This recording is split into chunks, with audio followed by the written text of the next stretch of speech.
Hello friends, आज हम class 10th का जो आपकी बुक है रोजगार कौशल, जो मैंने अभी एक वीडियो डाली थी जिसमें आपके रोजगार कौशल के इम्पोर्टेंट क्वेश्चंस करवाए थे। अब उसी जो आपकी जो बुक है उसी के मैं एमसीक्यू कराऊंगा कि एमसीक्यू क्या क्या बन सकते हैं। जो आपकी कॉमन बुक है सभी क्लास 10th के स्टूडेंट्स के लिए, for all class 10th students, जो इम्पोर्टेंट एमसीक्यू है। और आपकी जो कॉमन बुक है रोजगार कौशल, कोई भी आपका ट्रेड हो, चाहे आपका ट्रेड हो IT and ITS, beauty and wellness, apparel and home furnishing, या आपके प्राइवेट सिक्योरिटी, या आपकी कंस्ट्रक्शन, प्लम्बर, या जो भी आपका ट्रेड हो, जो भी आपके स्कूल में चलता हो, रिटेल, बैंकिंग, फाइनेंशियल, जो भी आपके स्कूल में ट्रेड आपके चलता हो, जो भी आपके सब्जेक्ट लगता हो, तो जो आपकी कॉमन बुक है सबकी, जिस बुक का नाम है रोजगार कौशल, तो उसके मैंने पहले इससे पहले भी एक वीडियो डाली है। मैं लास्ट में इसका लिंक दे दूंगा कि वीडियो को वो वाली लिंक दे दूंगा जिसमें मैंने जितने भी आपके रोजगार कौशल में अध्याय हैं, जैसे अध्याय 5 तक जितने भी इंपॉर्टेंट क्वेश्चन बन सकते हैं। जो आपका एग्ज़ाम है 11 मार्च 2025 को, यानी कि मंगलवार को ही आपका एग्ज़ाम है। देखा जाए तो मंगलवार का आपका एग्ज़ाम है, तो अगर जितने भी बनते हैं इंपॉर्टेंट क्वेश्चन रोजगार कौशल की बुक से, तो मैंने उन कंप्लीट सोल्यूशन करवाया। साथ में मैंने पहले क्वेश्चन लिखे हैं, फिर सोल्यूशन किया कि बच्चों आपको लिखना कैसे है।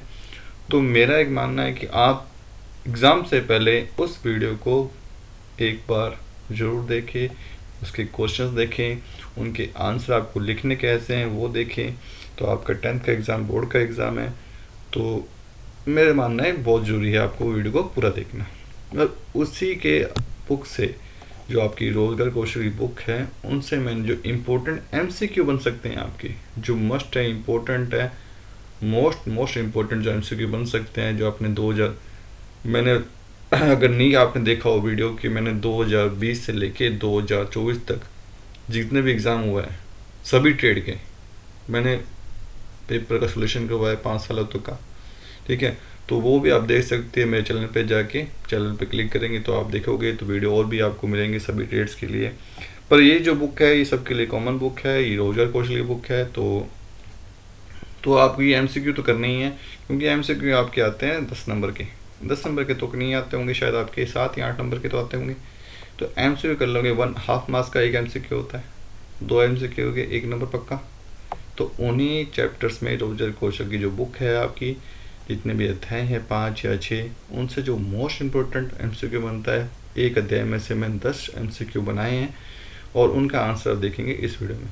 बेटा ये वीडियो बनाने में और टाइप करने में बहुत मेहनत लगती है, तो आपको प्लीज़ वीडियो को लाइक, चैनल को सब्सक्राइब करना मत भूलना। ठीक है, चलो बिना कुछ देर के स्टार्ट करते हैं पहले क्वेश्चन से। तो आप देख सकते हो अध्याय पहला है संचार कौशल। तो इसका पहला प्रश्न क्या कह रहा है, संचार के मुख्य तत्व कौन से हैं। तो इसके अंदर आपके ऑप्शन है प्रेषक, संदेश, प्राप्तकर्ता, प्रेषक, संदेश, प्रतिक्रिया, प्रेषक, संदेश, प्राप्तकर्ता, प्रतिक्रिया, या संदेश, प्राप्तकर्ता, प्रतिक्रिया।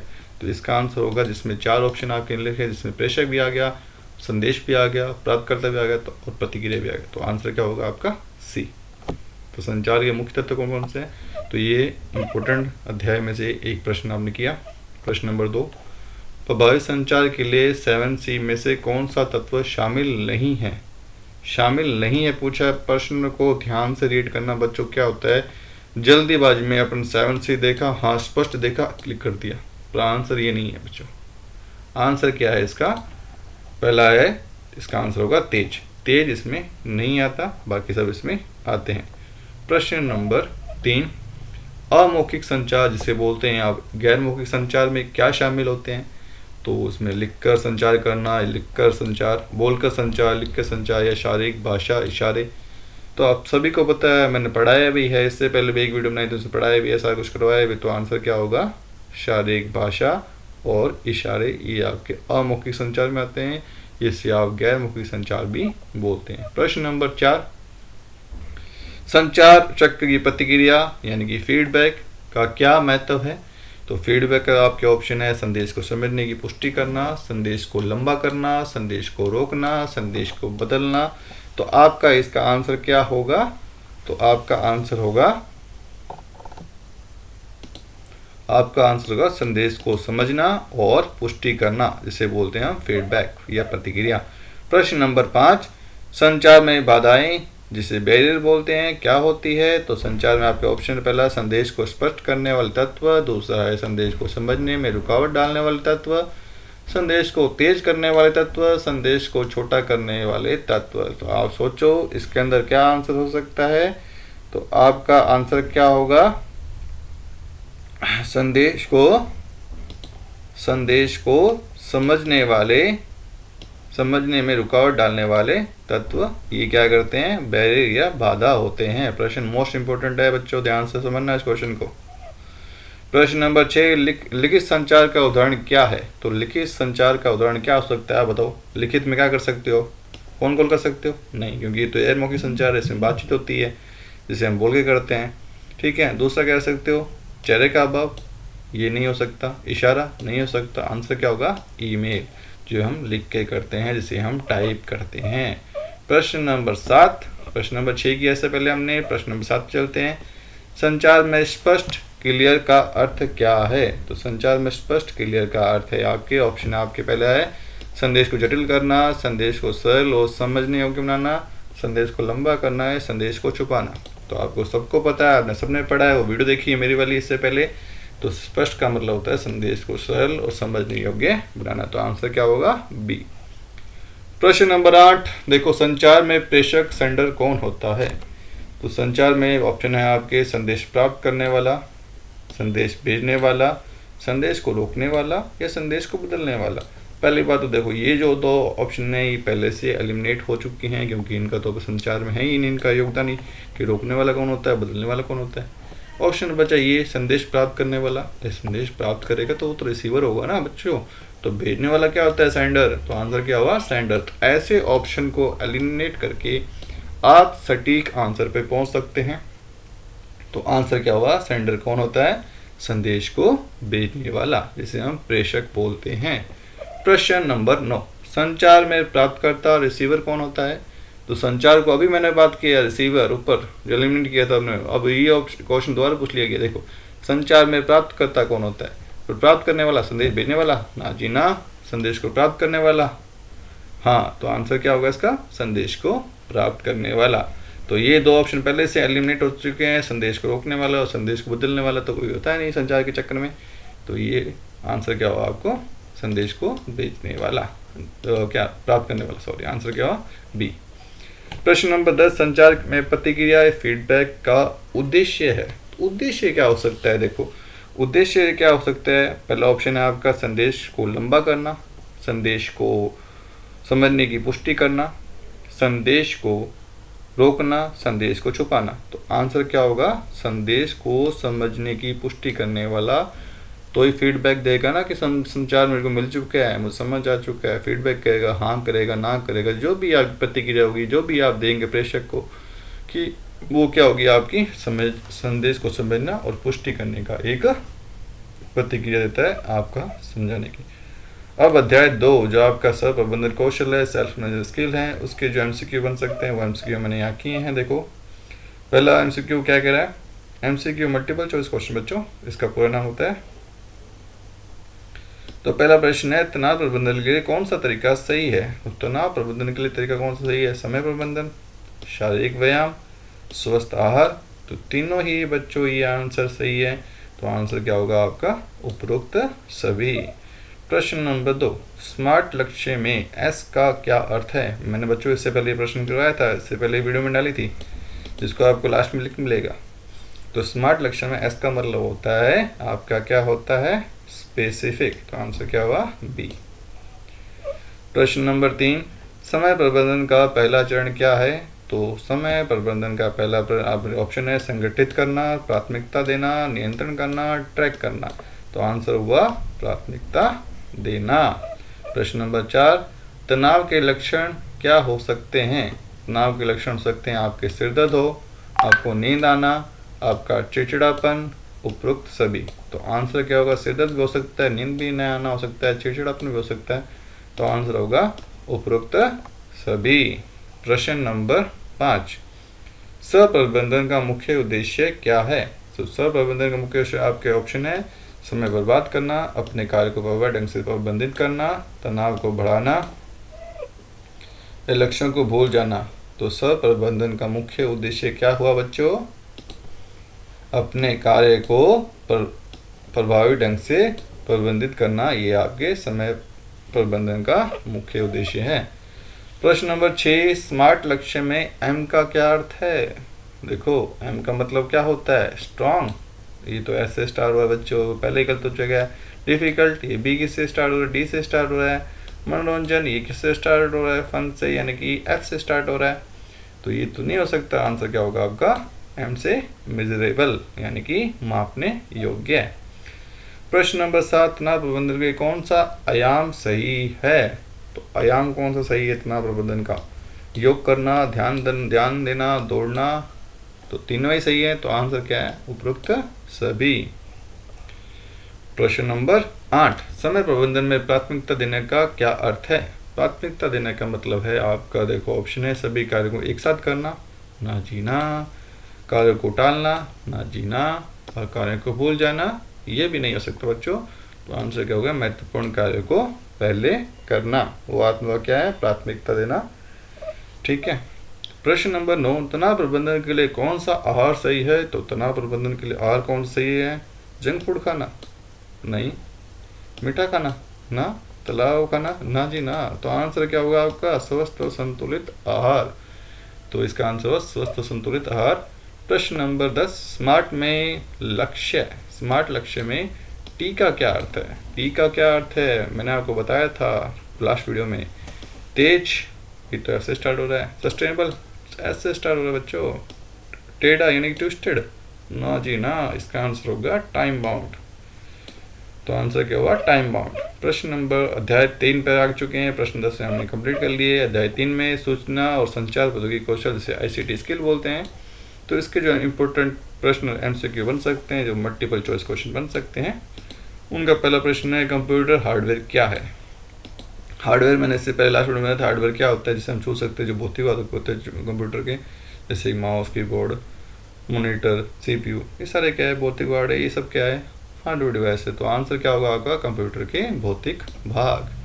प्रश्न नंबर 2, कंप्यूटर सॉफ्टवेयर क्या है? कंप्यूटर सॉफ्टवेयर क्या है? कीबोर्ड है क्या? नहीं जी। माउस है क्या? ना भी, ये भी भौतिक पर पढ़े अपन, ये कैसे हो सकते हैं बच्चों? तो आंसर क्या होगा? एप्लीकेशन और प्रोग्राम है एप्लीकेशन। प्रश्न नंबर 3, डेटा का बैकअप क्यों महत्वपूर्ण है? क्यों महत्वपूर्ण है? डेटा को धीमे करने के लिए? ना जी ना। डेटा को मिटाने के लिए? ना जी ना। डेटा को बदलने के लिए? ना जी ना। तो आंसर क्या होगा? डेटा को खोने से बचाने के लिए डेटा का बैकअप जरूरी है। तो आंसर होगा अ। प्रश्न नंबर 4, कंप्यूटर वायरस क्या है? तो कंप्यूटर वायरस क्या है? ऑप्शन है आपके सामने, एक प्रकार का एक सॉफ्टवेयर, एक प्रकार का हार्डवेयर, डेटा को नुकसान पहुंचाने वाला प्रोग्राम, या एक प्रकार की फाइल। तो ये क्या है? डेटा को नुकसान पहुंचाने वाला प्रोग्राम। 5 नंबर प्रश्न, एंटीवायरस सॉफ्टवेयर का क्या कार्य है? तो एंटीवायरस सॉफ्टवेयर कार्य आपके ऑप्शन है, कंप्यूटर को धीमा करना, वायरस को सुरक्षा करना, वायरस से सुरक्षा करना, डेटा को मिटाना, या डेटा को बदलना। तो आंसर होगा वायरस से सुरक्षा करना आपके कंप्यूटर की। तो आपके सामने पेज है स्क्रीन के ऊपर प्रश्न नंबर 6, ऑपरेटिंग सिस्टम क्या है? तो ऑपरेटिंग सिस्टम आपको पता है, 2 तरीके के सॉफ्टवेयर होते हैं बच्चों। एक होता है सिस्टम सॉफ्टवेयर, एक होता है एप्लीकेशन सॉफ्टवेयर। एक और सॉफ्टवेयर जैसे बोलते हैं हम यूटिलिटी सॉफ्टवेयर। तो ज़्यादा का आपने पढ़े होंगे सिस्टम सॉफ्टवेयर और एप्लीकेशन सॉफ्टवेयर। तो उसमें क्या है, जो ऑपरेटिंग सिस्टम क्या पूछा आपने, ये भी एक प्रकार का हार्डवेयर है। हार्डवेयर कैसे हो सकता है बच्चों? ये सॉफ्टवेयर है ना। जब भी मैंने बात की सिस्टम सॉफ्टवेयर, एक होता है एप्लीकेशन सॉफ्टवेयर, तो ये तो पहले से एलिमिनेट हो गया। ये एक प्रकार की फाइल है ना भी, ये एक प्रकार का वायरस है ना जी ना। तो ये क्या है? कंप्यूटर में चलाने वाला सॉफ्टवेयर है, जो कंप्यूटर को चलाता है, जैसे कि विंडो, मैक, iOS, एंड्रॉयड, ये सभी क्या है बच्चों? ऑपरेटिंग सिस्टम है ये। प्रश्न नंबर 7, कंप्यूटर में फाइल क्या है? तो कंप्यूटर में फाइल क्या है? डेटा को स्टोर करने की इकाई है, या एक प्रकार का हार्डवेयर है, या एक प्रकार का वायरस है, या एक प्रकार का सॉफ्टवेयर है। तो कंप्यूटर में फाइल क्या है? डेटा को स्टोर करने की इकाई है। प्रश्न नंबर 8, कंप्यूटर में फोल्डर क्या है? तो कंप्यूटर में फोल्डर क्या है? फाइलों को संगठित करने की जगह, एक प्रकार का वायरस, एक प्रकार का हार्डवेयर, एक प्रकार का सॉफ्टवेयर। तो कंप्यूटर में फोल्डर क्या है? फाइलों को संगठित करने के लिए एक की जगह। प्रश्न नंबर 9, कंप्यूटर को सुरक्षित करने के लिए क्या करना चाहिए? तो उसमें क्या करना चाहिए? हमको एंटीवायरस सॉफ्टवेयर डालना चाहिए, इंस्टॉल करना चाहिए, डेटा को बैकअप लेना चाहिए, पासवर्ड का उपयोग करना चाहिए। जब तीनों ही आंसर एक दूसरे से मेल खा रहे हैं तो आंसर क्या होगा आपका? उपरोक्त सभी। प्रश्न नंबर 10, कंप्यूटर में लॉगिन क्या क्या अर्थ है? तो ऑप्शन है आपके कंप्यूटर को बंद करना, कंप्यूटर में प्रवेश करना, कंप्यूटर को फॉर्मेट करना, ये कंप्यूटर को रीस्टार्ट करना। तो कंप्यूटर में प्रवेश करने को क्या बोलते हैं? लॉगिन। जैसे आप इंस्टाग्राम हो गया, फेसबुक हो गया, वह जो भी है जिसमें आप लॉगिन करते हो, पासवर्ड डालते हो, आईडी पासवर्ड डालते हो, उसको क्या होते हैं? कंप्यूटर में प्रवेश करना। ये किसी एप्लीकेशन में प्रवेश करना, मतलब प्रवेश करना इसका आंसर है। अध्याय 4, उद्यमिता कौशल क्या है, जिसे बोलते हैं एंटरप्रेन्योरियल स्किल। बच्चों अगर यहाँ तक आपने वीडियो देख लिया तो वीडियो को लाइक कर दो और चैनल को सब्सक्राइब कर दो, ठीक है, और ज़्यादा से ज़्यादा शेयर कर दो। अध्याय 4 के प्रश्न देखते हैं। उद्यमिता क्या है? तो उद्यमिता क्या है? नौकरी करना, अपने व्यवसाय को शुरू करना, सरकारी नौकरी करना या पढ़ाई करना। तो उद्यमिता है अपना व्यवसाय शुरू करना। प्रश्न नंबर 2, एक सफल उद्यमी के गुण क्या है? ऑप्शन है पहला आत्मविश्वास, दूसरा रचनात्मकता, जोखिम लेने की क्षमता। तो आंसर तीनों ही है इसमें सफल उद्यमी के, तो आंसर क्या होगा? उपरोक्त सभी। प्रश्न नंबर 3, उद्यमशीलता का मुख्य उद्देश्य क्या है? तो उद्यमशीलता का आपका मुख्य उद्देश्य है, ऑप्शन है नौकरी करना, लाभ कमाना, समाज की सेवा करना। तो तीनों ही उद्देश्य हैं, तो आंसर क्या होगा? उपरोक्त सभी। प्रश्न नंबर 4, उद्यमिता में जोखिम जिसे रिस्क बोलते हैं का क्या अर्थ है? आपके ऑप्शन है सफलता की संभावना, असफलता की संभावना, लाभ कमाने की संभावना या नुकसान की संभावना। तो उद्यमिता है आपके रिस्क लेने के लिए क्या होता है? तो आप क्या होती है? असफलता की संभावना। प्रश्न नंबर 5, उद्यमिता में नवाचार जिसे बोलते हैं इनोवेशन का क्या अर्थ है? तो इसका ऑप्शन है पुराने तरीकों को दोहराना, नए और बेहतर तरीके ढूंढना, नौकरी करना या पैसे बचाना। तो इनोवेशन यानी कि नवाचार, जिसे नया बोलते हैं आइडिया, तो उसे बोलते हैं नए बेहतर तरीका ढूंढने। प्रश्न नंबर 6, उद्यमिता में लक्ष्य जिसे गोल का क्या महत्व है? तो आपके ऑप्शन है व्यवसाय की दिशा देना, समय बर्बाद करना, पैसा खर्च करना, नौकरी करना। तो इसका आंसर क्या हुआ बच्चों? आपके व्यवसाय को दिशा देना, जिसे बोलते हैं लक्ष्य। प्रश्न नंबर 7, उद्यमिता में बाजार अनुसंधान जिसे बोलते हैं मार्केट रिसर्च का क्या महत्व है? ऑप्शन है ग्राहकों की आवश्यकता को समझना, प्रतिस्पर्धा को समझना, उत्पाद को मांग समझना या उपरोक्त सभी। तो इसमें जब आपके सभी मैच एक दूसरे से आंसर मैच खाते हो तो आंसर क्या होगा? उपरोक्त सभी। प्रश्न नंबर 8, प्रश्न नंबर 8 क्या कह रहा है? उद्यमिता में वित्तीय प्रबंधन से बोलते हैं फाइनेंशियल मैनेजमेंट क्या क्या महत्व है? ऑप्शन है पैसों का सही उपयोग, निवेश को प्रबंधित करना, लाभ उठाना या उपरोक्त सभी। जब तीनों ही आंसर एक साथ मैच खाते तो आंसर क्या होगा? उपरोक्त सभी। प्रश्न नंबर 9, उद्यमिता में टीम वर्क का क्या महत्व है? तो उद्यमिता में टीम वर्क का आपका महत्व है, ऑप्शन है आपके व्यवसाय को सफल बनाना, कार्य को साझा करना, समस्याओं का हल करना। तीनों ही जब मैच खाते तो आंसर क्या होगा? उपरोक्त सभी। प्रश्न नंबर 10, उद्यमिता में ग्राहक संतुष्टि से बोलते हैं कस्टमर सेटिस्फिकेशन का क्या महत्व है? तो आपका ऑप्शन व्यवसाय को बढ़ाना, ग्राहक को वापस लाना, ब्रांड की छवि बनाना। जब तीनों ही अच्छे काम हो रहे हैं तो आंसर क्या होगा? उपरोक्त सभी। अध्याय 5 है, जो आपका अध्याय 5 है हरित कौशल, उसके एमसीक्यू देखते हैं बच्चों। तो पहला है देखो सतत विकास। सतत विकास सस्टेनेबल डेवलपमेंट का क्या अर्थ है? तो आपके पहले ऑप्शन दे रखा है वर्तमान की आवश्यकताओं को पूरा करना, भविष्य की पीढ़ियों की आवश्यकता को खतरे में नहीं डालना, पर्यावरण को नुकसान पहुंचाना, उपयुक्त सभी। तो आंसर क्या होगा आपके? तो आपके आंसर होगा भविष्य की पीढ़ियों को आवश्यकताओं को खतरे में न डालना। प्रश्न नंबर 2, संयुक्त राष्ट्र में कितने सतत लक्ष्य हैं? तो आप सभी को पता है 17। प्रश्न नंबर 3, सतत विकास का मुख्य उद्देश्य क्या है?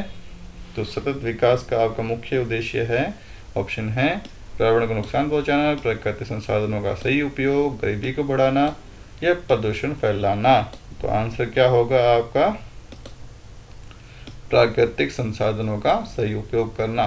प्रश्न नंबर 4, हरित कौशल जिसे बोलते हैं ग्रीन स्किल क्या है? तो ग्रीन स्किल क्या है आपके? ऑप्शन है पर्यावरण के प्रति जागरूकता, सतत विकास को बढ़ावा देना, प्राकृतिक संसाधनों का संरक्षण। जब तीनों ही आंसर एक दूसरे से मैच खाते हो तो आंसर क्या होगा आपका? उपरोक्त सभी। प्रश्न नंबर 5, सतत विकास में पुनः उपयोग इसे बोलते हैं रीयूज या रिसाइकल का क्या महत्व है? संसाधनों को बचाना, प्रदूषण को कम करना, कचरे को कम करना या उपरोक्त सभी। तो जब आपका 5 होगा आंसर क्या होगा? जब एक दूसरे सभी मैच खा रहे हैं तो आंसर क्या होगा? उपरोक्त सभी। प्रश्न नंबर 6, सतत विकास में पुनः चक्रण जिसे बोलते हैं रिसाइकलिंग का क्या महत्व है? कचरे के नए उत्पाद को बदलना, प्रदूषण को कम करना, संसाधनों को बचाना। जब तीनों ही सही है तो आंसर क्या होगा? उपरोक्त सभी। प्रश्न नंबर 7, सतत विकास में ऊर्जा संरक्षण एनर्जी कंजर्वेशन का क्या महत्व है? तो इसमें आपका क्या महत्व है? ऑप्शन दे रखे हैं आपके। ऊर्जा का सही उपयोग करना, ऊर्जा की बर्बादी को रोकना, प्रदूषण को कम करना, ये सारे अच्छे काम बचा तो आंसर क्या होगा? उपरोक्त सभी। प्रश्न नंबर 8, सतत विकास में जल संरक्षण जिसे बोलते हैं वाटर कंजर्वेशन का क्या महत्व है? पानी की बर्बादी को रोकना, पानी का सही उपयोग करना, जल स्रोत की सुरक्षित करना। तो ये सारे ही आपके अच्छे काम है तो आंसर क्या होगा आपके? उपरोक्त सभी। प्रश्न नंबर 9, सतत विकास में वृक्षारोपण का क्या महत्व है? तो सतत विकास में वृक्षारोपण का महत्व है पर्यावरण को हरा भरा बनाना, प्रदूषण को कम करना, जलवायु परिवर्तन को रोकना। तो आंसर क्या होगा? तीनों ही अच्छे काम है तो आंसर क्या होगा? उपरोक्त सभी। प्रश्न नंबर 10 जो आज का लास्ट प्रश्न है बच्चों, सतत विकास में जैविक खेती जिसे बोलते हैं ऑर्गेनिक फार्मिंग का क्या महत्व है? तो इसका महत्व है मिट्टी की गुणवत्ता बनाए रखना, रासायनिक उर्वरकों का उपयोग कम करना, पर्यावरण को सुरक्षित रखना, ये उपरोक्त सभी। तो आंसर जब तीनों एक दूसरे मैच कर रहे हैं तो आंसर क्या होगा? उपरोक्त सभी। तो आज हमने देख सकते हो 5 अध्याय में से 10 एक अध्याय में 10 MCQ किए हैं जो आपने आज टोटल 50 MCQ कर लिए हैं रोजगार कौशल बुक से। ये आपकी तैयारी को और भी अच्छा है बच्चों। इस MCQ से बाहर तो कुछ नहीं आएगा अगर रोजगार कौशल की बुक है, ठीक है। ये मैंने मोस्ट इम्पोर्टेंट जो आपके MCQ बन सकते हैं, ठीक है। मैंने इसमें इजी भी डाले हैं, टफ भी डाले हैं, ठीक है। तो जितने बन सकते हैं इसके MCQ मैंने डाले हैं तो बहुत मैंने टाइप किया और किया। तो आप अगर वीडियो आपको अच्छी लगे तो वीडियो को लाइक, चैनल को सब्सक्राइब करना ना भूलें। मिलते हैं नेक्स्ट वीडियो में, तब तक के लिए बाय, धन्यवाद।